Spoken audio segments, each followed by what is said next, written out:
Good morning, esteemed parents, students, and our distinguished panelists. It is my absolute pleasure to welcome you all to Capstone's exclusive webinar, Career Unlocked. Explore, Decide, Succeed. I am Dr. Chandan, and alongside me, my colleague, Ms. Shajini, we will be your moderators for today's session. In today's fast changing world, career choice can feel overwhelming, with new opportunities emerging every day. Through these sessions, we aim to empower students to make informed decisions that will shape their future paths. At Capstone, we believe that career planning is not just about selecting a profession, it's about exploring passions, developing skills, and making strategic decisions that leads to long-term success. With experts' insight, we hope to equip students with the tool and confidence they need to navigate their career journey effectively. Now, I would request Ms. Shajini to share the key aspects of today's career planning. Good morning, everyone, all our viewers and esteemed panelists. Today, we will focus on three key aspects of career planning. The first key aspect is explore, which means understanding different career options, emerging fields, and industry trends. The second key aspect is design, identifying strengths, skills, and interests to make well informed choices. The third key aspect is succeed, preparing for college admissions, scholarships, and skill building for career growth. Now that we have an understanding of the key aspects, Chandan sir, could you please introduce the panelists?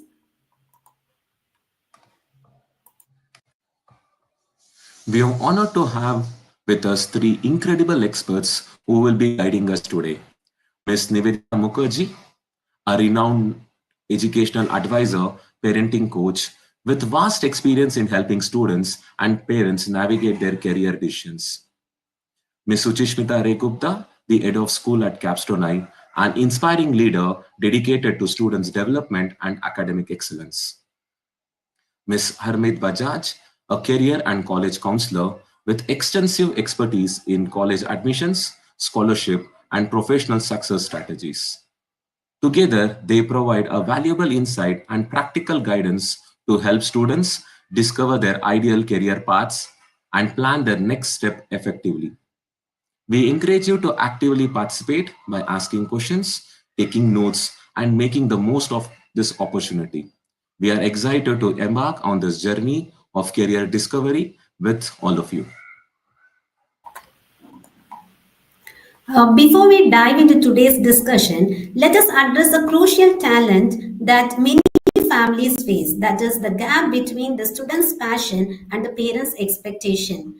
If we see with respect to the parents, they want the best for the children and they encourage them to pursue stable and well established career paths. On the other hand, students may have their own dreams, interests, and passion that they wish to explore. When these two perspectives clash, it can lead to confusion, stress, and sometimes even resentment. So, the first question is, how do we strike a balance where both students and parents feel satisfied with the chosen career path?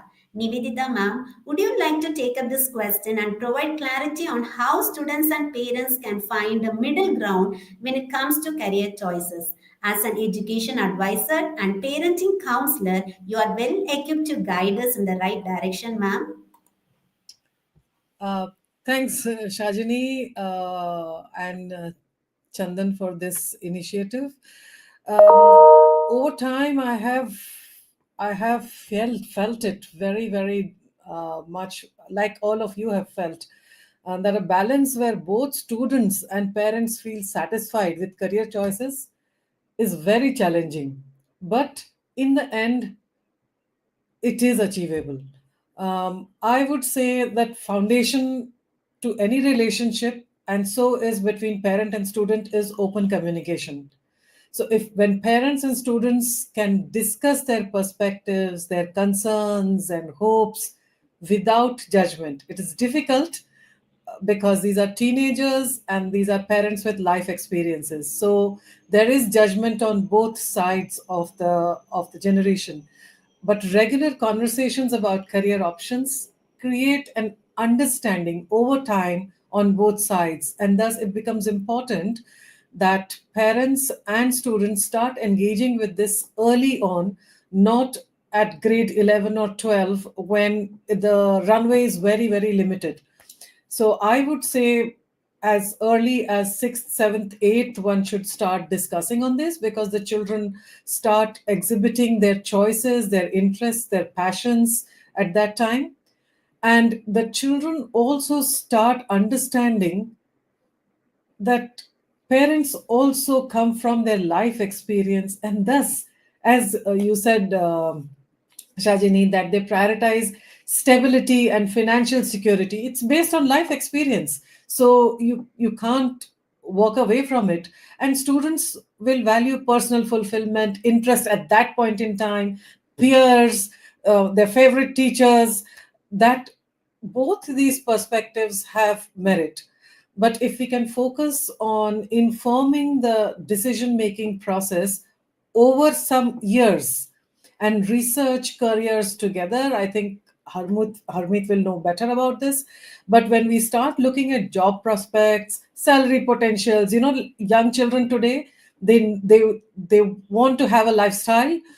And so when they start figuring out what kind of job prospects offers what kind of lifestyles, day-to-day realities, if they can shadow some professionals, if they can understand and talk to people in different fields, it becomes clearer on what can they do, thus finding compromise and common ground over the years through communication, through research, looking for careers that satisfy both students' interest and the parents' practical concerns, because you can't walk away from interest or practical concerns when you're picking a career. It's an important life decision, one of the very important life decisions. And for parents, I would just suggest that provide guidance while respecting autonomy and choices and thoughts of the children, hearing the thoughts of the children, offer wisdom without imposing choices.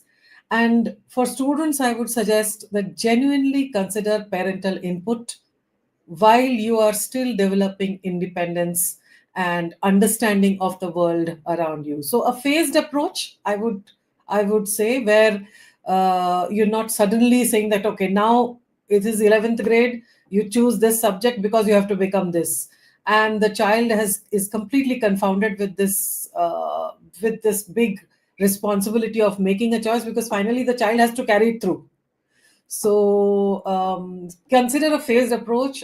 I would say that use 7th, 8th, 9th, 10th, 3-4 years to start formulating your thoughts, talking to your uncles and aunts who have those careers, talking to neighbors who have those careers, possibly shadowing some, doing a bit of career counseling. Now we have third party input other than parent and child. You have another person who will look at the whole thing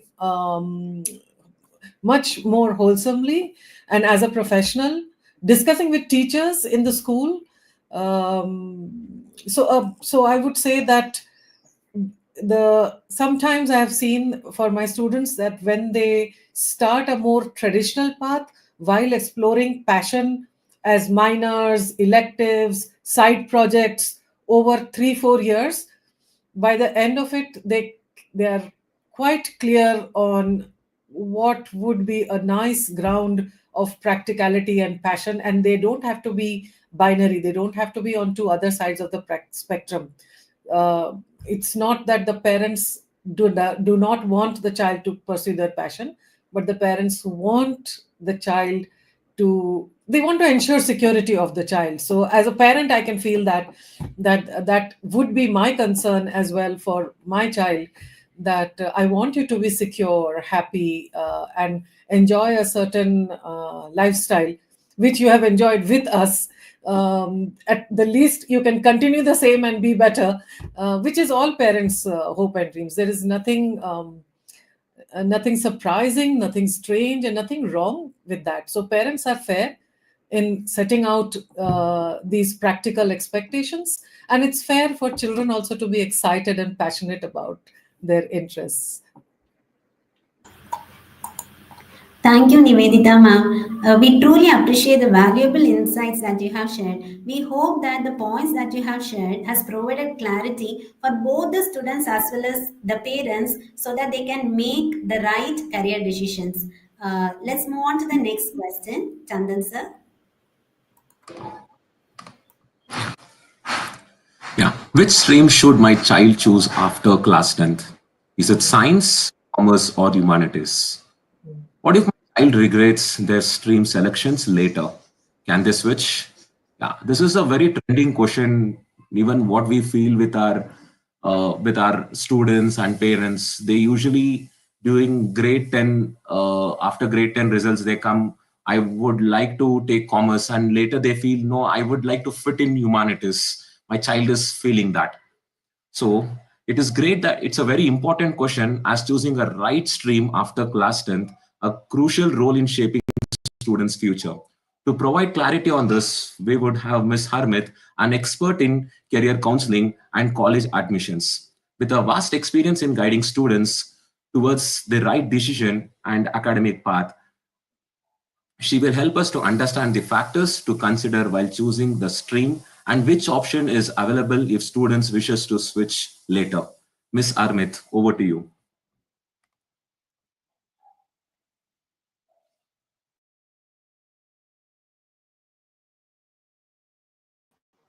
Thank you, Dr. Chandan.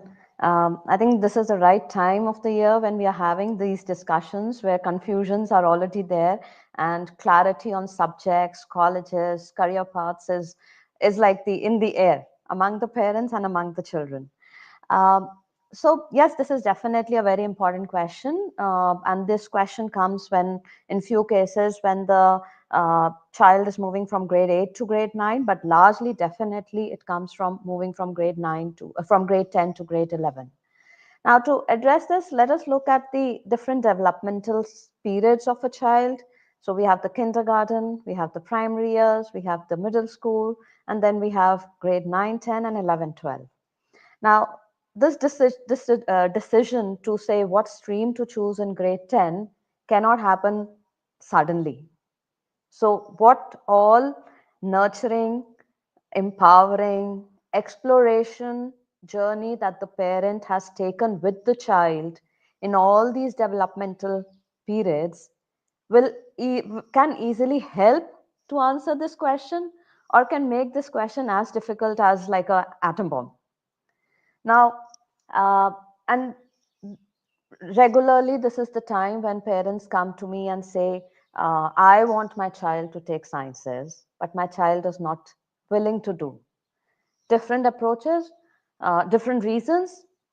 One could be that the child dropping the subjects from grade 10 to grade 11 could be that the child is not performing. And so it becomes, I am not performing, so I don't want to do it. I don't like the subject. The other approach could be that I studied these subjects from 9 and 10, and my hunger is over. So now I want to pick up subjects which I'm very much interested. And so I can do an in-depth knowledge development in those subjects. That's one way to decide which stream to choose. Parents largely make these decisions on the basis of saying which particular stream will help a child to pick up an undergrad degree which makes the child easily employable, that it's immediate a cash cow. So the child is immediately able to get a job and their life is settled. The child is happy, can prosper in life. That's how the parent is thinking. And that's absolutely fine. The parent always thinks in the best interest of their own child. But when we look at how the nurturing has happened from the middle years, from the primary years, what emphasis has been on the skill building? What kind of exploration that the parent has done with the child? So it's more like from parent to a child relationship to a parent and a child relationship of being a friend to a child to a parent relationship where parent says, I am also your student. Let's do it together.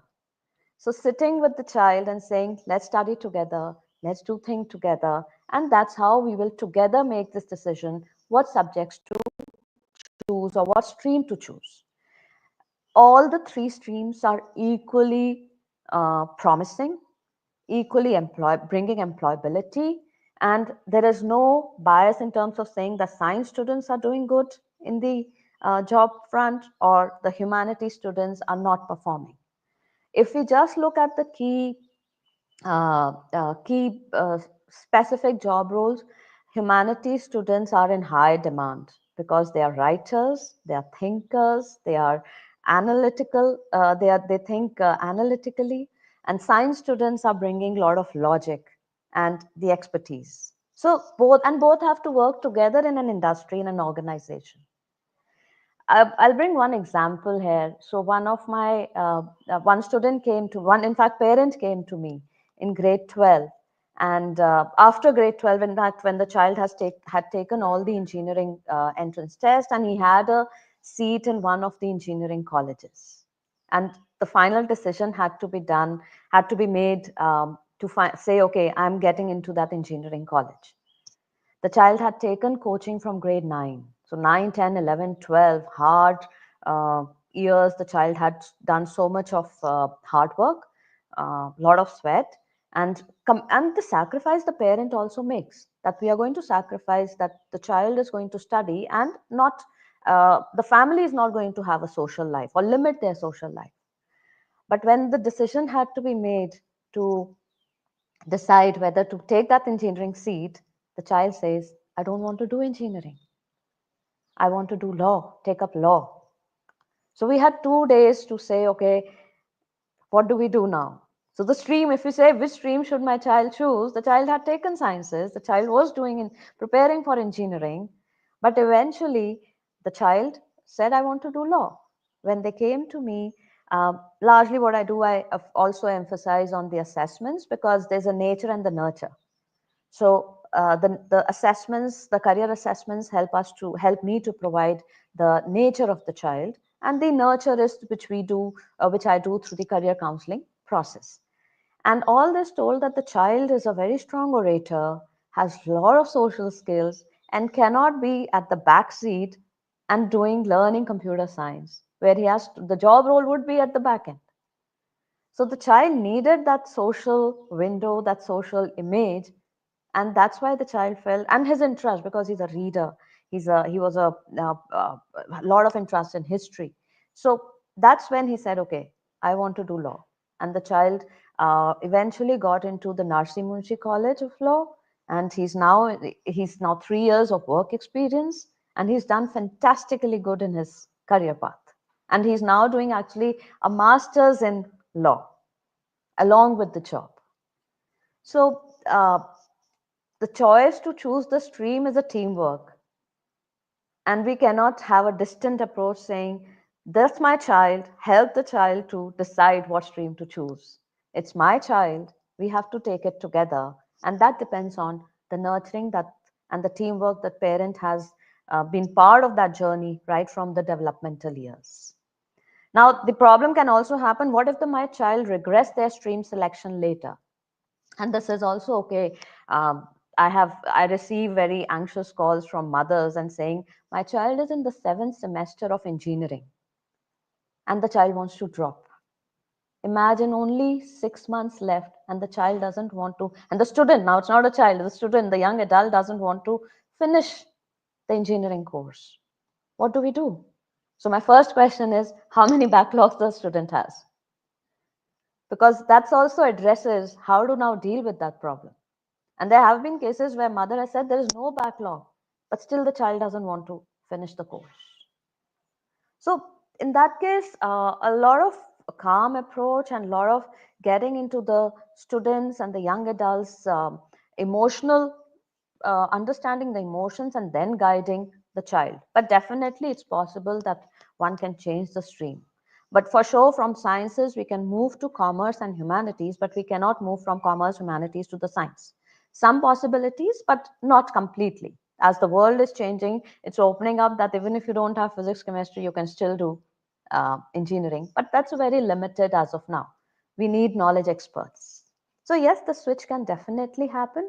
And so one 25-year-old young adult came to me and said that I am from a finance stream. I did this whole of finance because my father was after me. But I don't enjoy numbers. And that's why I'm not growing in my career. My juniors have grown the corporate ladder and I'm still at the same place. So when the career counseling was done, then in that case, we realized that the person is kind of a social leader and not a aggressive finance guy. So the guidance was, why don't you get into social entrepreneurship and build your career there, keeping in mind that there's an education in place. We cannot ignore the kind hard work that the young adult has put in to gain that education. So right from college, getting into the undergrad degree, we can change the stream, change the career path from sciences to commerce humanities, from commerce to humanities, from humanities to some part of commerce, and build a happy career path for or a roadmap for our young adults. Yeah, I hope Dr. Chandan, this addresses the question.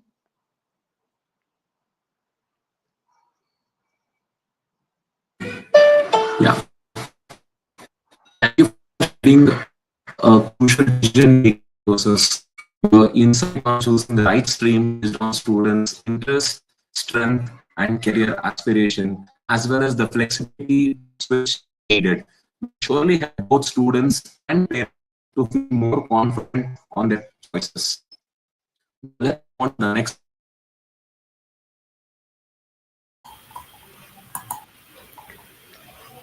Okay, the next question is with respect to mathematics. See, when the students come to grade 10, there is always a confusion whether we need to take the basic mathematics or standard mathematics. When they come to grade 11, the question arises that whether they have to take applied mathematics or standard mathematics. So, the question is, will opting for applied mathematics instead of standard mathematics in class 11 limit future career opportunities?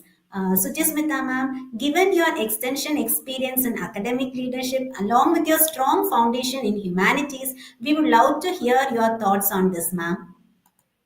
Yeah. Shajni, see, being the head of the Department of Mathematics in Capstone High, you have taught both applied mathematics and standard mathematics to students for years. So you know that the focus of these two branches of mathematics is entirely different. For standard mathematics, it's much more theoretical and it focuses on problem solving. Whereas for applied mathematics, it is much more application oriented and is on basis of practical applications.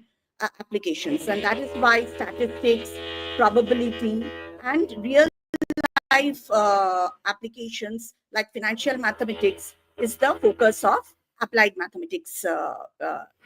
So if you are looking for a career in social science, in law, in economics, in commerce, then applied mathematics is a good complement to that. Whereas if you're looking for a career path in engineering or you're looking for a career path in core sciences or mathematics, then standard mathematics is a good complement to those career choices. So it's not about hampering anyone's career. It's about choosing the right options or subjects so that it can facilitate your goals and your career path. Thank you, ma'am, for your valuable insights. Your explanation has clearly helped the students to clarify how the applied mathematics can be a viable choice based on the students' career aspirations. Let's move on to the next question. Chandan sir. Yeah, so now another crucial for both parents and students. The question is, how important is to take coaching for entrance along with regular CBSE studies? Should my child choose a subject based on interest or job security? Miss Nivedita, an educational advisor and parenting coach, your expertise will be invaluable in helping us to navigate this dilemma. Could you please share your thoughts on this? Sure, Dr. Chandan, your question is in two parts. So I'll address the first part first, how important it is to take coaching for entrance exams. I would say that we have to evaluate some factors. As you would know, you have been working with senior grades for a long time. How much is the ability for child to do self study and discipline? What specific entrance exam are we talking about? JEE, NEET, CLAT kind of exams? What is their current academic standing and grasp of fundamentals?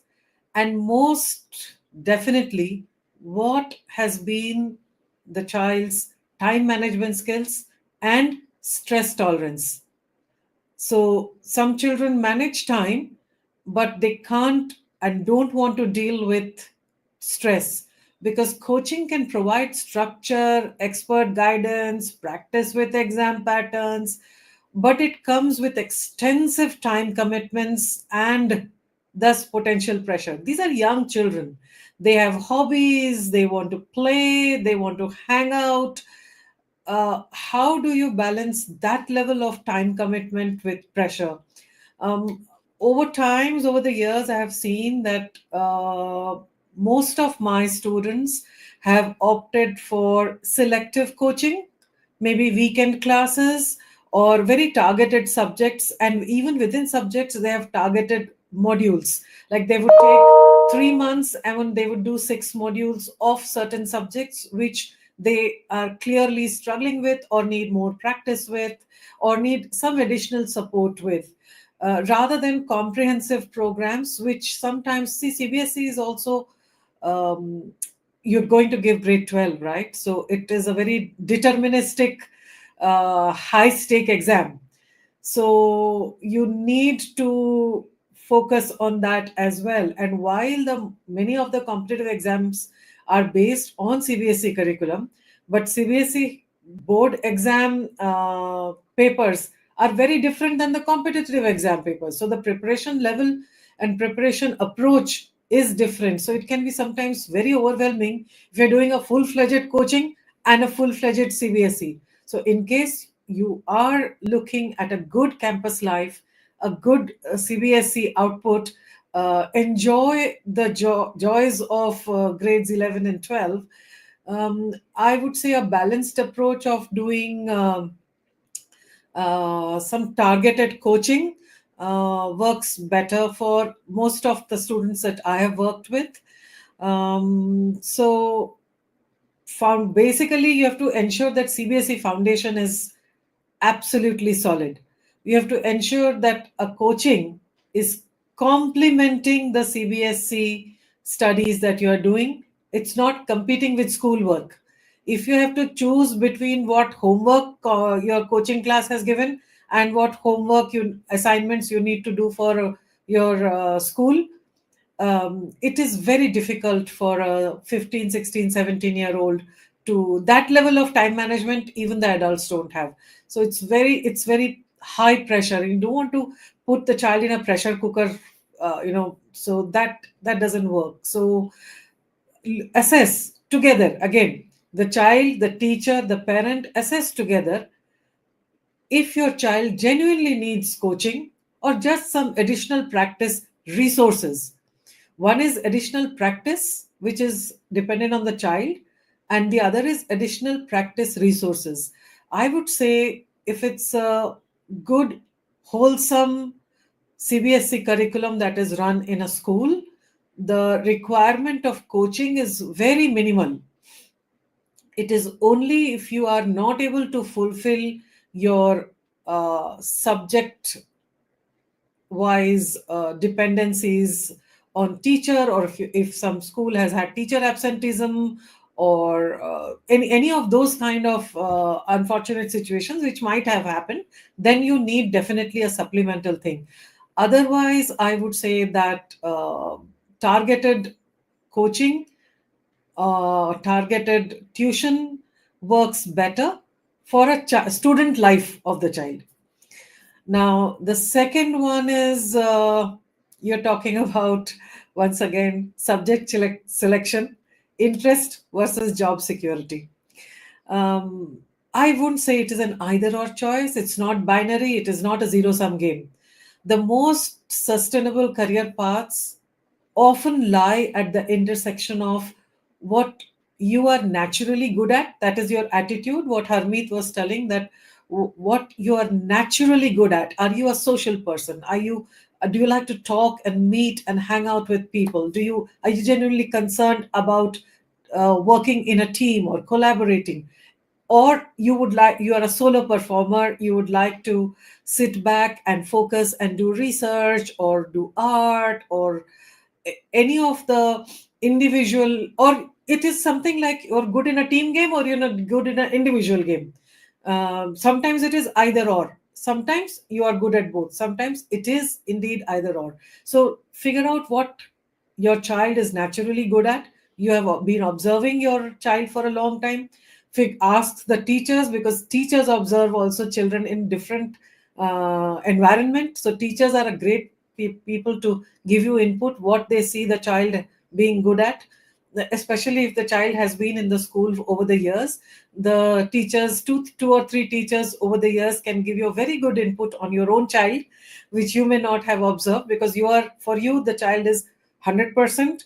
For the teachers, they are seeing the child in an environment, so teachers will give you a nice perspective. And of course, ask your child, when do you perform best?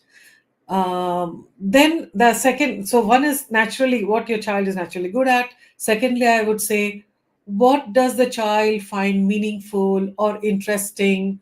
When do you think the child spends a lot of time without even bothering about um, getting bored or getting distracted? What is it that the child really enjoys doing a lot? And most certainly, where is a reasonable market demand? And that is something both of you can research and figure out, where is a reasonable market demand, because you can't predict after 5 years what will happen. We actually, today we can't predict after 2 years what will happen. So once your child is finishing the career, what will happen in the job market, I don't know, who knows, maybe AI knows. But at that point in time, you can figure out if your child is naturally good at something, if your child is finding something very interesting, if there is a reasonable market demand. So interest without employability can lead to financial struggles, and neither your child and definitely not you would like that. So that is one area. At the same time, choosing solely for job security despite disinterest, it often leads to burnout or very, very average performance. So you get frustrated because you're not moving ahead. Just now Harmeet mentioned that you're not moving ahead in the career, and the person says, okay, but I didn't want to be this. But the moment you move them into an environment where the person finds it meaningful and interesting, the child naturally uh, blossoms in that. So pure interest without employability doesn't work. No job security uh, doesn't work, as we know. But disinterest also doesn't work, because it leads to burnout very, very quickly. So consider exploring fields that offer both elements. I am a biology teacher, so I would say that if it is not you just as you can become a doctor, you can become a bioinformatics person. I was yesterday discussing with Shajini and Dr. Chandan and Suchishmita that how 5 of my biology students have taken 5 completely different fields, and they were biology students. So one took bioinformatics, one became scuba diving, one became a vet, the other another became I think they became a coral reef scientist, and one became a animal behavior ethologist. And you would say the one who became, all these are 5 different flourishing careers. Even the person who became a scuba diver, she is now a big time franchisee owner of scuba diving gear. And she not only goes from countries to countries, and she has many scuba divers as coaches, but she also runs a very successful scuba diving gear franchise operation in Southeast Asia. So, uh, how can so that passion led to something huge amount of job security. I would think that this person, I don't know, but my guesstimate would be that this is the child who is earning most amongst all of the other four, and definitely more than the child who became the doctor and a straight path. But each of them have followed their passions, and each of them, because they followed their passion, um, I I think they are happy because I'm still connected with these children who took biology in grade 9, because I was their grade 9, 10 teacher. So I can see happiness, I can see passion, I can see excitement in them because they explored fields that married both these elements, their passion and interest, and availability of jobs, a job market. So it doesn't have to be either or, Dr. Chandan. This has been over the years of being a teacher, and it doesn't have to be that if you take this subject, you can do only that thing. So hopefully, and today's generation has a whole range of things that they can explore. So yes, job market either will be there or they will create, because as parents and teachers, it is our job to make them capable of doing that. um, and if they are following their passion deeply and with great interest and integrity, then surely they will figure out a job market which is sustainable for them. Yeah, thank you, ma'am. Like, we understood that CBSE foundation should be a solid time management, and having a stress-free mentality will definitely help them to easily crack their entrance exam as well as with very good board results. And coming to the second part, so we should find the student should be naturally good at. It's a responsibility of both. As a parent and as a teacher, it's very important to give that insight for the child to take a right decision, and the student should enjoy what they are good at. That is the key. Okay, and today we know it's job field is not evolving, it is actually getting mutated. We don't know what is there. It's like a virus. It's not like within a fraction of minute they have been mutated, where it's very difficult actually being the experts, the industrialists also, they cannot actually say this is what you need to choose. So and the student should be like good at multiple aspects. They should be good speaker, they should be critical thinkers, and so on. So having a good foundation definitely will enable our students to fit into any new job opportunities. Thanks for the valuable insight, ma'am. Let's move on to the next question. Over to you, Shachini, ma'am. Ma'am, I can see a question by Mr. Emmanuel Lawrence. He has mentioned that basic was standard math during 10th. What is the difference and how does it affect or limit future options? So, Jismita ma'am, being the head of school, and I have seen you discussing this thing with the students of grade 10 and guiding them what to take and all those things. Can you please take up this question and share your thoughts, ma'am? Yeah, sure, Shajini.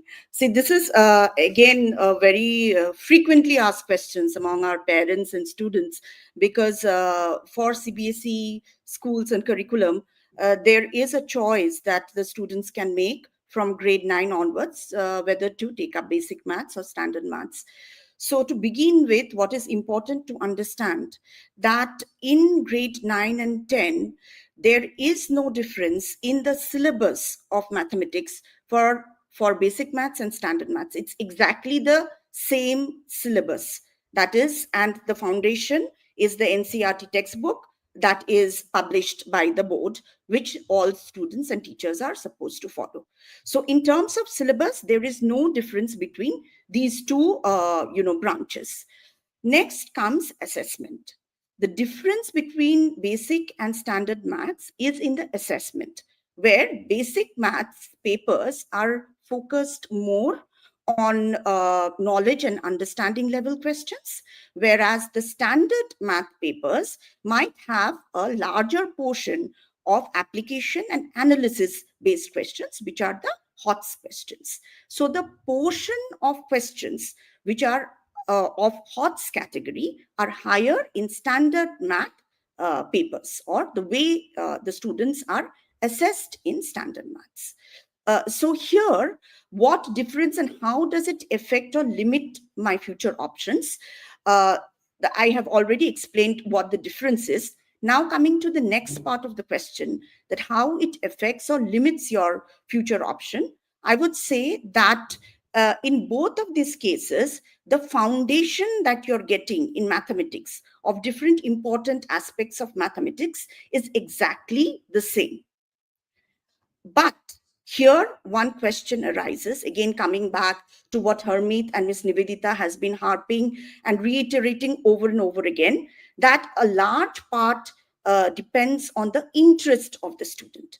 Now, if the interest is that you have decided that, okay, I want to pursue law later on, or I want to take up psychology, or I want to do business administration, or I want to go into design, then if these are your career choices, then choosing a basic math option in grade 9 and 10 might be a good option for you. So here, if it is that the child feels that going for standard math might be a little stressful, it might become a chore, it is difficult for the child to persevere, because if you go for standard math, the expectation is that you will go above and beyond the NCERT textbook. You will go to other reference books, you will require to practice more and to explore, spend more time on this subject. So if that is not your interest area and it is not aligned to your long-term career goals, then it is advisable that you go for basic maths and you focus on building skills and competencies that better aligns with your career goals later on. Like if you're wanting to go for law, or if you're wanting to go for civil services, or if you're wanting to go for design, focus more on subjects like languages, build on your communication skills, focus on more on social sciences, history, political science, economics, because that will give you the foundation that is required to aspire for these career options later.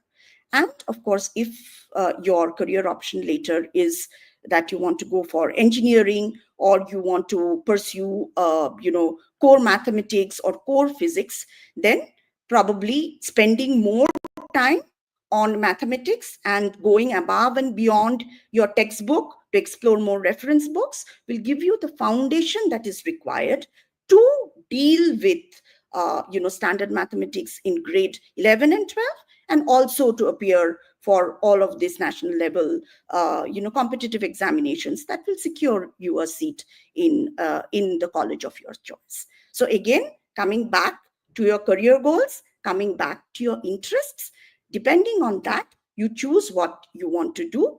However, again, reiterating that taking basic maths will not stop you from pursuing science in 11th and 12th. That avenue will be open for you. If you want to switch later on also, that option will be open for you. So it is now you have to, sit down and reflect and discuss with your parents and teachers, and then make an informed decision depending on your interests and depending on your goals. So that would be, I hope that answers the parents' question. Yes, Ms. Niv wants to add something here. So one thing that I've seen has worked is sharing the question paper of 2 different levels with the student, along with the teacher. The student can process it and discuss with the teacher that, okay, this is the difference between the two, because that otherwise I would give in any other board I would give 2 different textbooks itself. Right. Like, but Yeah. here, since the content is same, but the assessment is different, Yeah. it's a good idea. Just pick 2 or 3 topics and share the assessment with Yeah. the student. And the students are mature enough. We underestimate that sometimes, but students are mature enough to see that, okay, if I take this, then this is where I need to move towards. If I take this, then I'll be able to deal with this. Yeah. So that sometimes that is a very quick check to figure out whether you're up to the challenge or not. Yes. Thank you, ma'am. This will definitely help the students as well as the parents to decide whether they can choose basic mathematics or standard mathematics. So moving on to the next question. The next question is all about how to balance between the board exams and the entrance exam preparation. Students come up with the question that we are not having time. We need to know how to balance between both and everything. So the question is, how do we balance CBSE board exams and entrance exam preparations for JEE or NEET or CLAT exam? Is it necessary to join a coaching institute for competitive exams? Suchismita ma'am, with your vast experience in academic leadership and students mentoring, we would love to hear your thoughts on this, ma'am. I guess that a part of this question has already been answered by Ms. Harmeet and by Ms. Niv. See, what the starting point here is to understand that the CBSE curriculum itself is an essential foundation for all of these other national level entrance exam, whether it is JEE or it is NEET or it is CLAT. So the first and foremost is that you have to understand that to build a house, you need a strong foundation. And your NCERT books and your CBSE curriculum will give you that foundation on which you will then start building more, right? That is, attempt the more advanced questions which are asked in the national level competitive examinations. And so that's the starting point. Now, coming to the next part of the question, that how do we balance CBSE board examination and entrance examination? Now, this is, again, as Ms. Nivedita said, that it's not an easy job. It requires a lot of focus. It requires a lot of time management, right? So I would say, like any difficult job, it requires a plan. So have 5 steps in mind. First, begin with a goal. So in this case, your goal is that I need whatever rank, all India rank in the entrance examination of my choice, whether it's CLAT, whether it's NEET, whether it's JEE, depending on your career choice, right? And also you have to keep in mind that CBSE has its own expectations. Your teachers will ask for, lab record books for you. The English language will have, a vast syllabus, and there would be internal assessment projects that will be required of you. So all of this work has to be balanced along with your very grueling preparation for this national level examination. So that is your goal. And to reach any goal, you need a plan. So here, once you've decided on the goal, then come up with some kind of a study schedule for yourself.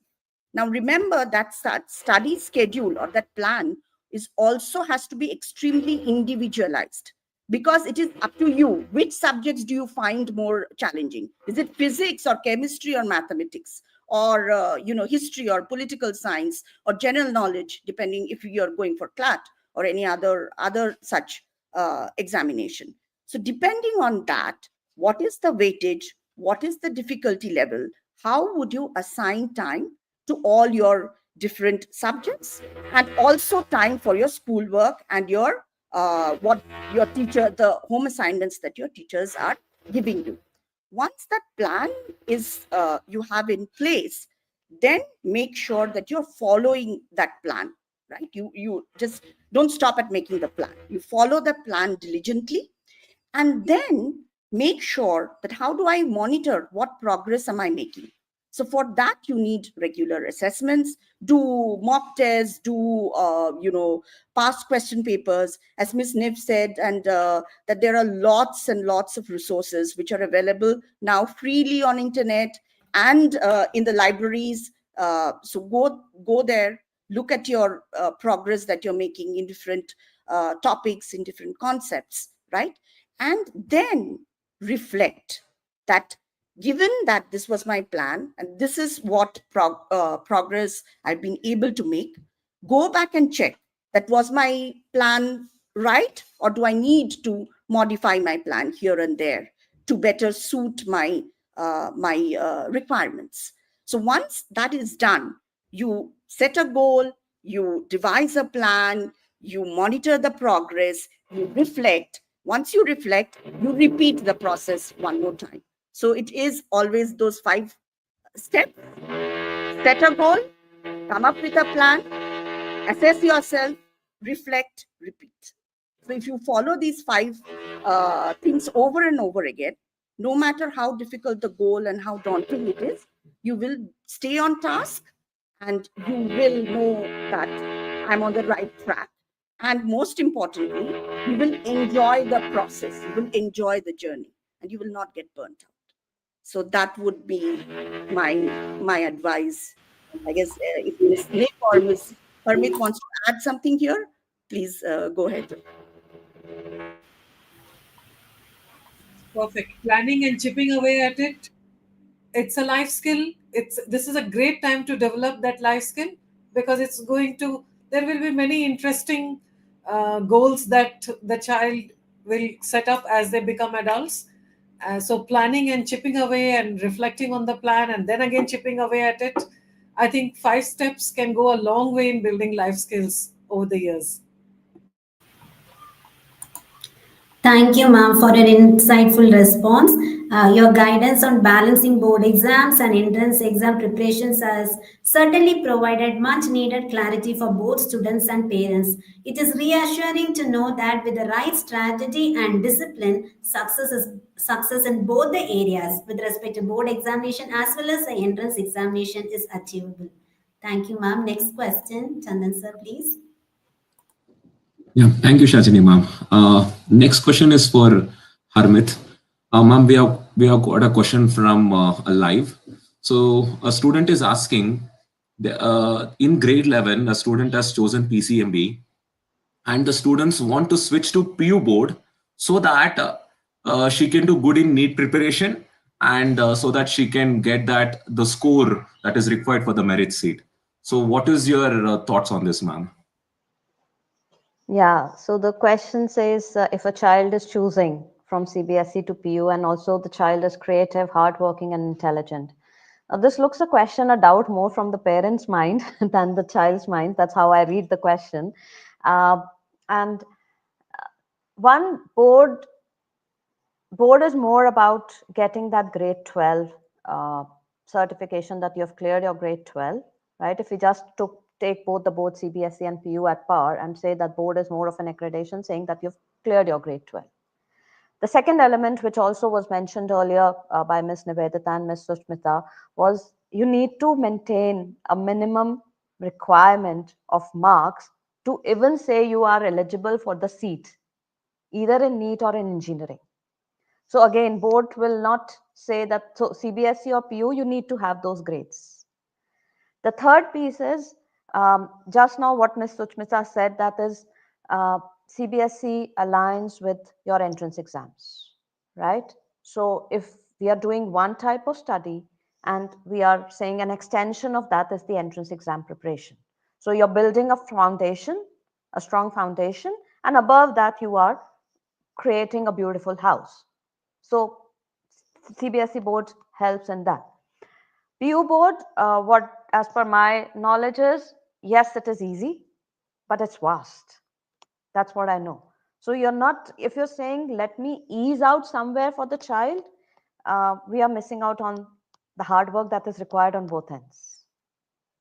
The entrance exam also requires, NEET is not an easy exam as JEE. So we are saying you take some relaxed mode somewhere. That's not going to happen.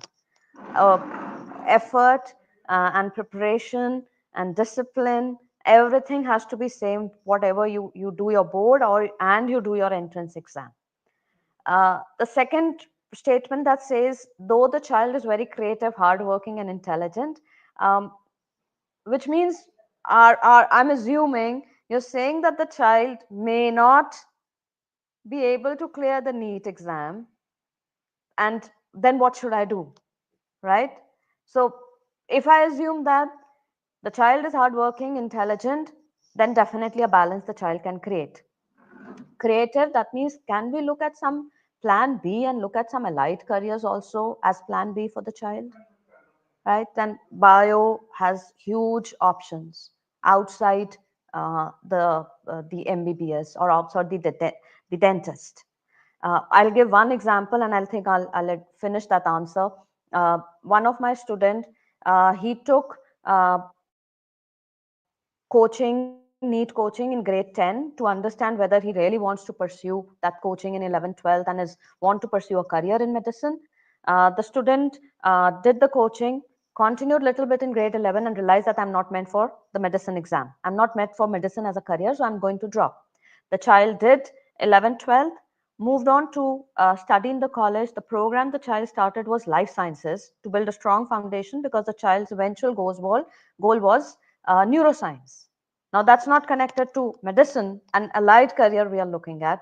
But when the child started the undergrad program, the child realized that the course is not helping the child to reach the goal. So the child twisted the undergrad degree to computational bio. So you see how the path can be built, helping the child to have that problem solving skills. Building those skills along with all these knowledge base is very important, so the child is ready to take that next step, and the pressure on you as a parent is minimum.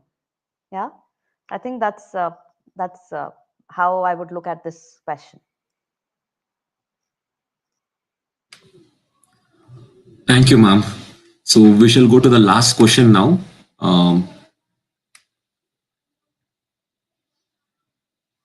Okay, so this question is to Miss Nivedita. How do we create a balance between a pursuing passion versus taking a safe and high-paid career path? This is one of the life's most significant dilemmas, the decision between passion and practicality. But I would say that it's not black and white. I would reiterate that finding your path often involves so much more nuance when you are weighing passion versus a safe, high paying career. Look at this. Be honest about your lifestyle goals and financial obligations. And children understand lifestyle goals very well. I personally mentor several of the children from grade 8th to 12th, and these children are acutely aware of what kind of lifestyle goals they want. Some passions can become viable careers with time, while others might actually work better as meaningful hobbies alongside a more stable job. So keep that in mind. You can have a serious hobby alongside a stable job. And I have had a few students who had serious interest in photography, serious interest in music, a serious interest in dance, but they eventually didn't choose them as their careers. But because they were passionate about it, they continued it even today as very serious hobbies. One of them is actually teaching in a Ivy League college, and he is also a concert cellist. He started by playing violin, and he teaches in a university in Australia while he is a concert cellist, which requires a high degree of. So, I mean, could he have become a professional cellist? Maybe, but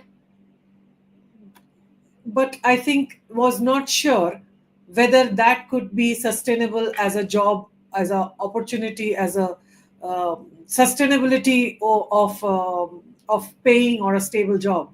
So it is a very serious hobby. So the child plays in concert and teaches as a job. So think of this. Today also people have two jobs, two kinds of jobs. I mean, you are a professional chef, weekend chef, a patisserie chef on one side, and I have my neighbor's children doing exactly that.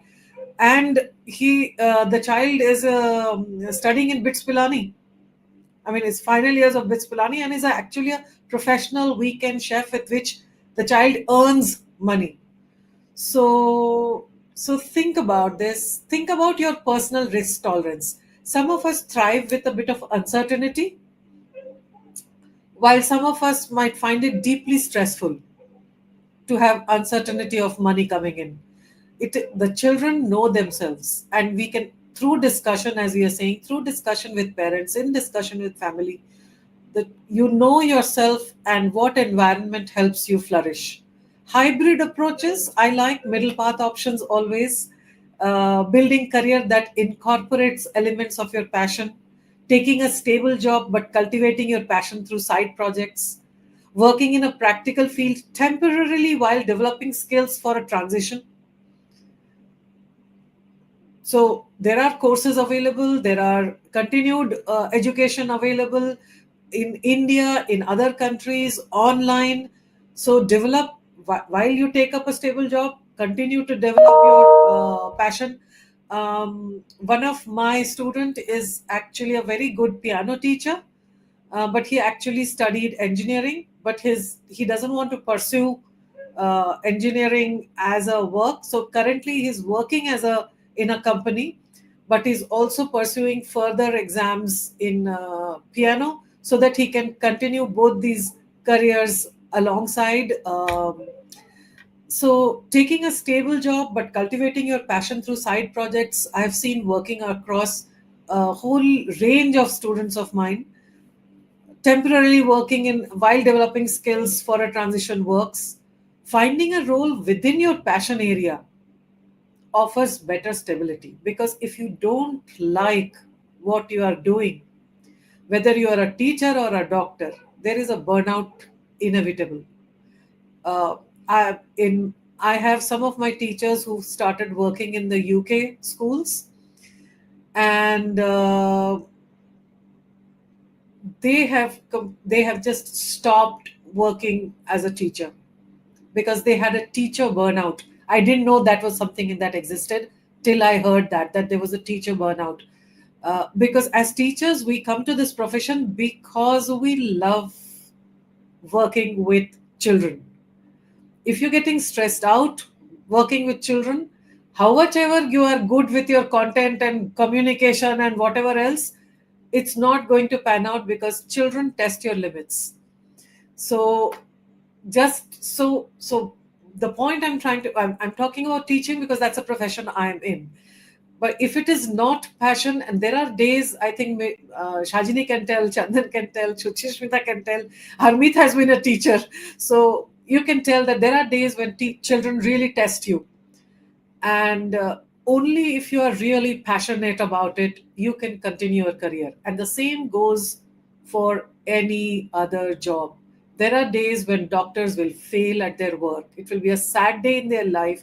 They would have made a mistake. A disaster would have happened. But if they're not passionate about it, they will not be able to step further, improve their work, save more lives. So finding a role within passion, I think, is the sweet spot. So till you find that, continue two things simultaneously. I don't see that as a issue. You want to love travel, and you want to become a travel guide, but you can't possibly earn a stable living by becoming a travel guide.